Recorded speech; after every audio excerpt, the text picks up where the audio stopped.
গাজায় গেল ২৪ ঘণ্টায় ইসরায়েলি বাহিনীর হামলায় ৭০ জন ফিলিস্তিনি নিহত হয়েছেন। গাজায় যুদ্ধবিরতি চুক্তি দ্রুত বাস্তবায়ন দেখতে আগ্রহী ফিলিস্তিনি সশস্ত্র গোষ্ঠী হামাস। এদিকে যুক্তরাষ্ট্রের সাবেক প্রেসিডেন্ট জিমি কার্টারের রাষ্ট্রীয় অন্ত্যেষ্টিক্রিয়া শুরু হয়েছে। অন্যদিকে কাশ্মীরে ট্রাক খাদে পড়ে ৩ সেনা নিহত হয়েছে, জানাবো সেই খবরও। বিশ্বের নানা প্রান্তের এমন নানা রকম সব খবর নিয়ে বিশ্বযোগের আজকের আয়োজনে স্বাগত জানাচ্ছি আমি আফসানা শাওন। গাজায় গেল ২৪ ঘণ্টায় ইসরায়েলি বাহিনীর হামলায় ৭০ জন ফিলিস্তিনি নিহত হয়েছেন। শনিবার গাজা জুড়ে ৩০টি আলাদা হামলায় হতাহতের এসব ঘটনা ঘটে। ইসরায়েলের বিমান হামলায় সুজাইরা এলাকায় একই পরিবারের ১১ জন নিহত হয়েছেন, এদের মধ্যে ৭ জনই শিশু। এদিকে নিরাপত্তা পরিষদে হাসপাতালে অভিযান চালানো নিয়ে প্রশ্ন তুলেছেন জাতিসংঘের মানবাধিকার বিষয়ক হাই কমিশনার ভলকার তুর্ক। আরও জানাচ্ছেন শারমিন শ্রাবণী। শনিবার গাজা জুড়ে ৩০টি পৃথক জায়গায় উপর্যুপরি হামলা চালিয়েছে ইসরায়েলি বাহিনী। এসব হামলায় ২৪ ঘণ্টায় ঝরেছে আরও অনেক ফিলিস্তিনির প্রাণ। সবচেয়ে ভয়াবহ হামলা চালানো হয়েছে গাজা নগরীর সুজাইয়া এলাকায়। শনিবার ভোরে আল গৌলা নামের এক বাড়িতে এই হামলা চালানো হয়। নিহত হয়েছে পরিবারটির বহু সদস্য, যার মধ্যে ৭ জনই শিশু। নিরাপদ ভেবে উত্তর গাজা থেকে এসে এখানে অনেক মানুষ আশ্রয় নিয়েছিল, কিন্তু এখানেও ইসরায়েলি বাহিনী হামলা চালালো। ইসরায়েলি হামলায় বেশিরভাগ বাড়িঘরই ধ্বংস হয়ে গেছে। দেখতেই পাচ্ছেন, নিহতরা সবাই নারী ও শিশু। এখানে কোনো সশস্ত্র ব্যক্তি নেই, তাহলে কেন তাদের উপর হামলা করা হলো? এদিকে দক্ষিণ গাজার খান ইউনুসে যাওয়ার পথে মানবিক সহায়তা বহরের সঙ্গে থাকা ৫ জন নিরাপত্তা কর্মকর্তাও ইসরায়েলের হামলায় নিহত হয়েছেন বলে জানিয়েছে স্থানীয় বেসামরিক প্রতিরক্ষা সংস্থা। কর্তৃপক্ষ বলছে, ইসরায়েল ইচ্ছাকৃতভাবে তাদের উপর হামলা চালাচ্ছে যেন মানবিক সহায়তার উপর প্রভাব পড়ে এবং মানুষের দুর্ভোগ বাড়ে। এই অবস্থায় নিরাপত্তা পরিষদে মধ্যপ্রাচ্য পরিস্থিতি নিয়ে এক বৈঠকে জাতিসংঘের ফিলিস্তিনের দূত রিয়াদ মনসুর গাজা ইসরায়েলের জাতিগত নিধন বন্ধ করতে পরিষদের সদস্যদের প্রতি আহ্বান জানান। এ সময় আল আউদা হাসপাতালে ইসরায়েলি হামলায় নিহত চিকিৎসক মাহমুদ আবু নুজাইলের চিঠি পড়ার সময় কান্নায় ভেঙে পড়েন তিনি। নিরাপত্তা পরিষদের বৈঠকে হাসপাতালে অভিযান চালানো নিয়ে প্রশ্ন তুলেছেন জাতিসংঘের মানবাধিকার বিষয়ক হাই কমিশনার ভলকার তুর্ক। একই সাথে কামাল আদওয়ান সহ বিভিন্ন হাসপাতাল থেকে নিয়ে যাওয়া চিকিৎসক ও কর্মীদের মুক্তির আহ্বান জানান তিনি। শারমিন শ্রাবণী, ৭১। গাজায় যুদ্ধবিরতি চুক্তি দ্রুত বাস্তবায়ন দেখতে আগ্রহী ফিলিস্তিনি সশস্ত্র গোষ্ঠী হামাস। যুদ্ধবিরতি নিয়ে কাতারের সঙ্গে পরোক্ষ বৈঠকের নতুন দফায় এই মন্তব্য করেছে জ্যেষ্ঠ হামাস কর্মকর্তা বাসেম নাইম। বৃহস্পতিবার ইসরায়েলি প্রধানমন্ত্রী বেনিয়ামিন নেতানিয়াহু যুদ্ধবিরতি আলোচনার জন্য আবারও একটি প্রতিনিধি দল পাঠানোর অনুমোদন দিয়েছেন, তবে যুদ্ধের স্থায়ী সমাপ্তির সম্ভাবনাকে প্রকাশ্যে অস্বীকার করে যাচ্ছেন তিনি। কাতারের রাজধানী দোহায় প্রায় ১৫ মাস ধরে চলা এই যুদ্ধে একটি যুদ্ধবিরতি নিয়ে পরোক্ষ আলোচনা চলছে। জিম্মিদের মুক্তির জন্য দ্রুত যুদ্ধবিরতি চুক্তির দাবিতে ইসরায়েলের তেল আবিবে বিক্ষোভ করেছে হাজারো ইসরায়েলি। শনিবার বিক্ষোভকারীরা ইসরায়েলি পতাকা হাতে নেতানিয়াহুর বিরুদ্ধে বিভিন্ন স্লোগান দেন। বার্তা সংস্থা রয়টার্সের এক প্রতিবেদনে বলা হয়েছে, শনিবার গাজায় আটক বন্দীদের দেশে ফিরিয়ে আনতে সেনা সদর দপ্তর এবং অন্যান্য সরকারি ভবনের বাইরে জড়ো হন ইসরায়েলিরা। এ সময় যুদ্ধবিধ্বস্ত অঞ্চলে এখনও বন্দী হয়ে থাকা ইসরায়েলি বন্দীদের ফিরিয়ে আনার জন্য হামাসের সাথে একটি চুক্তিতে পৌঁছানোর আহ্বান জানান তারা।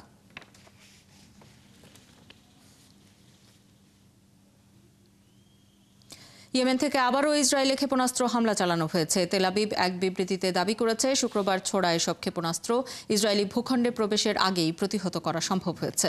তবে ইসরায়েলি বিভিন্ন গণমাধ্যম দেশের বিভিন্ন অংশে বিস্ফোরণের খবর জানায়। এতে বেশ কয়েকজন হতাহতের খবরও প্রকাশ করা হয়। এর আগে গত বছরের শেষ দিকে ২৫শে ডিসেম্বর ইসরায়েলের রাজধানী তেল আবিব ও দক্ষিণাঞ্চলীয় আশকেলন শহরে ব্যালিস্টিক ও ২টি ড্রোন হামলা চালায় হুথি বিদ্রোহীরা।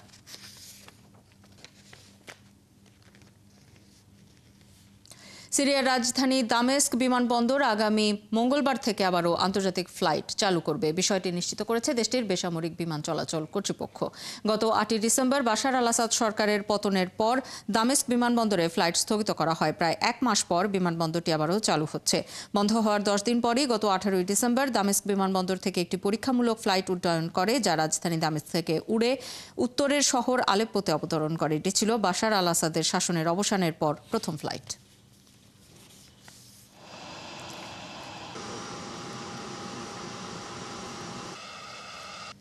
যুক্তরাষ্ট্রের সাবেক প্রেসিডেন্ট জিমি কার্টারের রাষ্ট্রীয় অন্ত্যেষ্টিক্রিয়া শনিবার তার নিজ রাজ্য জর্জিয়ায় আনুষ্ঠানিকতার মধ্য দিয়ে শুরু হয়েছে। কার্টারের মরদেহ মঙ্গলবার ওয়াশিংটন ডিসিতে না নেওয়া পর্যন্ত সেখানেই থাকবে। স্থানীয় সময় বেলা 3টার দিকে কার্টারের মরদেহ বহনকারী গাড়িটি অ্যাটলান্টায় পৌঁছায় এবং জর্জিয়ার সেন্ট ক্যাপিটলে থামে। সেখানে রাষ্ট্রীয় বিশিষ্ট ব্যক্তিরা কার্টারের বড় ছেলে জন জ্যাক কার্টার এবং নাতি জেসন কার্টারকে সমবেদনা জানান। এরপর পরিবারের সদস্যরা প্রেসিডেন্সিয়াল লাইব্রেরিতে বক্তব্য রাখেন।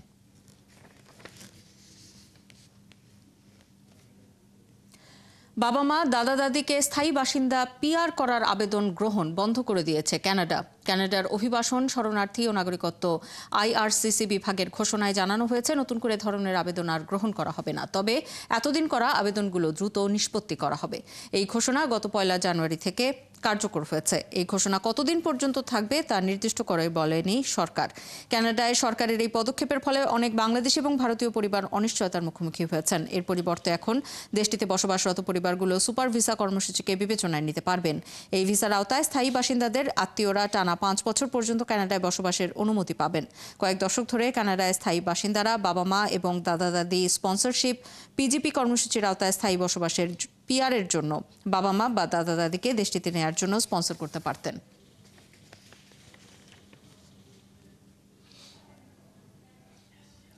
6 দিনের রাষ্ট্রীয় সফরে দক্ষিণ কোরিয়া, জাপান ও ফ্রান্স ভ্রমণে যাচ্ছেন মার্কিন পররাষ্ট্রমন্ত্রী অ্যান্টনি ব্লিংকেন। দেশটির পররাষ্ট্র মন্ত্রণালয় জানিয়েছে 4 জানুয়ারি থেকে শুরু হওয়া এই সফর 9 জানুয়ারি শেষ হবে।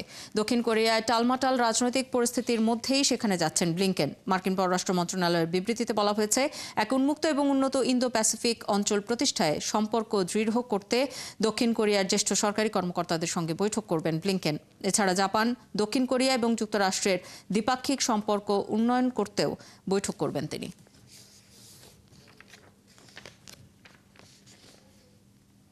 সাময়িক বরখাস্ত হওয়া প্রেসিডেন্ট ইয়ন সুক ইয়োলের পক্ষে ও বিপক্ষে হাজার হাজার মানুষ দক্ষিণ কোরিয়ার রাজধানীতে সমাবেশ করেছে। শনিবার সিউলে এই পাল্টাপাল্টি বিক্ষোভ হয়েছে বলে জানিয়েছে দ্য গার্ডিয়ান। এদিন তীব্র শীতকে উপেক্ষা করে হাজারো বিক্ষোভকারী সিউলের বাসভবনের সামনে এবং প্রধান সড়কগুলোর পাশে জড়ো হয়েছেন। এদের একাংশ ইয়নকে গ্রেপ্তারের দাবিতে, আবার আরেক অংশ তার অভিশংসনকে অবৈধ ঘোষণা করার আহ্বান জানিয়েছে। বিক্ষোভকারীরা বলেন, ইয়নকে গ্রেপ্তার করা যুক্তরাষ্ট্র ও জাপানের সাথে দক্ষিণ কোরিয়ার নিরাপত্তা জোটকে দুর্বল করতে পারে। এদিকে দক্ষিণ কোরিয়ার বৃহত্তম শ্রমিক সংগঠন কোরিয়ান কনফেডারেশন অফ ট্রেড ইউনিয়নের সদস্যরা ইয়নের বাসভবনের দিকে তাদের বিক্ষোভ মিছিলের চেষ্টা করে।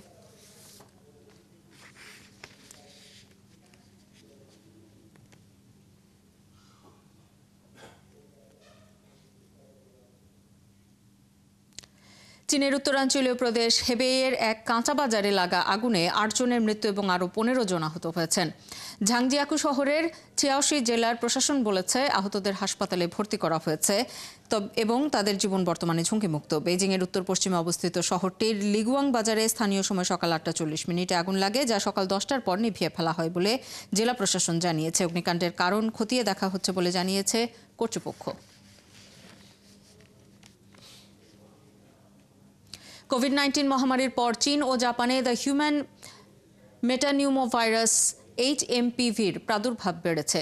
ইনফ্লুয়েঞ্জা ধাঁচের এই ভাইরাসে এরই মধ্যে অনেকেই আক্রান্ত হয়েছেন। ভাইরাসটি করোনার মতোই ভয়াবহ আকার ধারণ করতে পারে বলে সতর্ক করেছেন চিকিৎসক এবং জনস্বাস্থ্য বিশেষজ্ঞরা। সৃষ্টি ঘটকের প্রতিবেদন।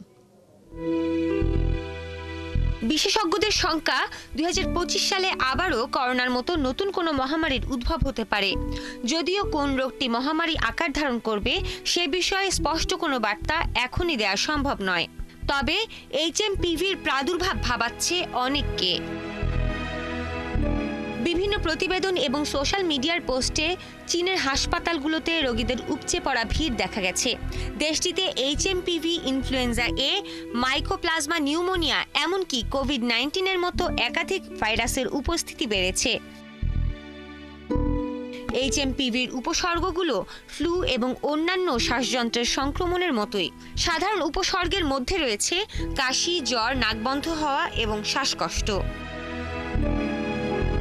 HMPVর ইনকিউবেশন পিরিয়ড বা উন্মেষ পর্ব সাধারণত 3 থেকে 6 দিনের মধ্যে হয়, তবে সংক্রমণের তীব্রতার উপর নির্ভর করে লক্ষণগুলো বিভিন্ন সময়কালের জন্য স্থায়ী হয়।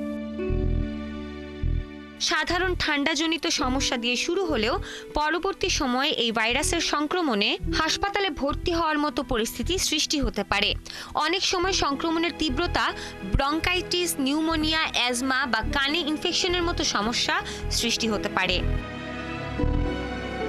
HMPV অন্যান্য শ্বাসযন্ত্রের ভাইরাসের মতোই ছড়ায়, যার মধ্যে রয়েছে কাশি এবং হাঁচি থেকে নিঃসরণ, হাত মেলানো বা স্পর্শ করা, সংক্রমিত স্থান স্পর্শ করা এবং তারপর মুখ, নাক বা চোখে হাত দিয়ে স্পর্শ করা। প্রায় 2 দশক আগে প্রথমবারের মতো HMPV ভাইরাস শনাক্ত হলেও এখন পর্যন্ত এর টিকা আবিষ্কার হয়নি। চিকিৎসকেরা বলছেন, করোনা মোকাবেলায় যেসব সতর্কতা নেওয়া হয়েছিল, একই পদক্ষেপে এই ভাইরাসও প্রতিরোধ করা সম্ভব। বাংলাদেশে এখনো এই রোগের প্রাদুর্ভাব দেখা না দিলেও চীন ও জাপানের বিভিন্ন জায়গায় HMPVর প্রাদুর্ভাব বেড়েছে বলে জানা গেছে। সৃষ্টি ঘটক, ৭১। ভারতের সিকিমে দুর্ঘটনায় ট্রাকসহ লোহার একটি সেতু ভেঙে পড়েছে। এতে অঞ্চলটিতে আটকা পড়েছে বহু পর্যটক। তবে এই ঘটনায় এখন পর্যন্ত কোনো হতাহতের তথ্য পাওয়া যায়নি। স্থানীয় সময় শনিবার সিকিমের লাচুংয়ে এই দুর্ঘটনা ঘটেছে। গণমাধ্যম ইন্ডিয়ান এক্সপ্রেসের এক প্রতিবেদনে জানানো হয়েছে, লাচুং এবং উত্তর সিকিমের মাউন্ট কাটাওয়ের প্রধান সংযোগকারী সেতু এটি। দুর্ঘটনার সময় সেতুটি দিয়ে একটি ট্রাক যাচ্ছিল। এই দুর্ঘটনার পর বন্ধ হয়ে গেছে অঞ্চলটির যান চলাচল। ভারত অধিকৃত জম্মু ও কাশ্মীরের বান্দিপোরা জেলায় সেনাবাহিনীর একটি ট্রাক রাস্তা থেকে ছিটকে গভীর খাদে পড়ে অন্তত 3 সেনা নিহত হয়েছেন। শনিবার ভারতীয় গণমাধ্যম এনডিটিভির এক প্রতিবেদনে এই তথ্য জানানো হয়েছে। প্রতিবেদনে বলা হয়েছে, বান্দিপোরা জেলায় ভারতীয় সেনাদের বহনকারী একটি ট্রাক রাস্তা থেকে ছিটকে গভীর খাদে পড়ে গেছে। দেশটির সরকারি কর্মকর্তারা বলছেন, বৈরী আবহাওয়ার কারণে এই দুর্ঘটনা ঘটেছে বলে ধারণা করা হচ্ছে। সেদিন স্থানীয় সময় দুপুর 2:30টার দিকে বান্দিপোরা জেলার এসকে পাইন এলাকার কাছে এই ঘটনা ঘটে।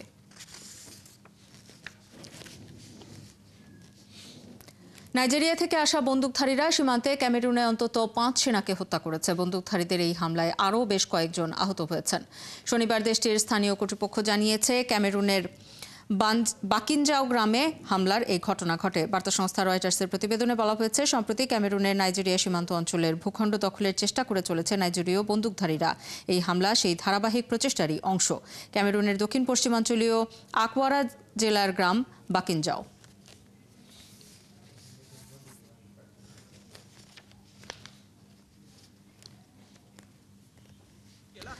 যুক্তরাষ্ট্রের সরবরাহকৃত 8টি ATACMS ক্ষেপণাস্ত্র দিয়ে রাশিয়ার বেলগরদ অঞ্চলে হামলা চালিয়েছে ইউক্রেন। তবে এইসব ক্ষেপণাস্ত্র গুলি করে ভূপাতিত করার দাবি করেছে মস্কো। শনিবার রুশ প্রতিরক্ষা মন্ত্রণালয় জানিয়েছে, গত 3রা জানুয়ারি যুক্তরাষ্ট্রের তৈরি ATACMS ক্ষেপণাস্ত্র দিয়ে ইউক্রেনের ভূখণ্ড থেকে বেলগরদ অঞ্চলে হামলার প্রচেষ্টা চালানো হয়েছে। কিয়েভের এসব পদক্ষেপ পশ্চিমাদের তত্ত্বাবধানে হয়েছে এবং এর জবাব দেওয়া হবে। এদিকে রাশিয়ার দক্ষিণাঞ্চলীয় কুর্স্ক অঞ্চলে যুদ্ধে উত্তর কোরিয়া এবং রুশ বাহিনী ব্যাপক ক্ষয়ক্ষতির শিকার হয়েছে বলে জানিয়েছেন ইউক্রেনের প্রেসিডেন্ট ভলোদিমির জেলেনস্কি। আজ কমান্ডার ইন চিফ সেরেস্কি সম্মুখ যুদ্ধের খবর জানিয়েছে। ফ্রন্টলাইনে রুশ বাহিনীর সঙ্গে আমাদের সেনাদের তীব্র লড়াই চলছে। সেরেস্কি জানিয়েছেন, গতকাল এবং আজকে শুধুমাত্র একটি গ্রামীণ যুদ্ধে ইউক্রেনের কাছে রাশিয়া 1 ব্যাটালিয়নের বেশি উত্তর কোরীয় পদাতিক বাহিনী এবং রুশ প্যারাট্রুপার হারিয়েছে।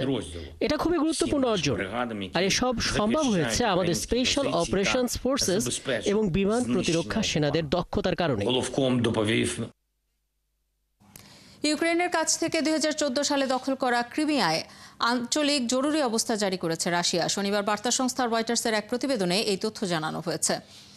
রাশিয়ায় নিযুক্ত গভর্নর মিখাইল রাজবোজায়েভ জানিয়েছেন, তেল ছড়িয়ে পড়ার প্রভাবে নতুনভাবে সামান্য দূষণের নমুনা পাওয়া গেছে, যা তাৎক্ষণিকভাবে নিশ্চিহ্ন করা প্রয়োজন। তাই সেভাস্তোপোল শহরে জরুরি অবস্থা জারি করা হয়েছে।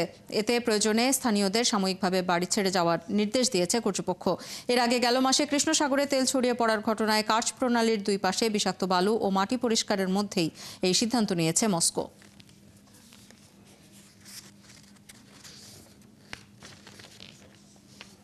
এই ছিল আজকের আয়োজনে। কাল একই সময়ে আবারও হাজির হবে বিশ্বযোগ। চোখ রাখুন একাত্তরের ফেসবুক পেজে এবং সাবস্ক্রাইব করুন একাত্তরের ইউটিউব চ্যানেল। একাত্তরের সাথেই থাকুন।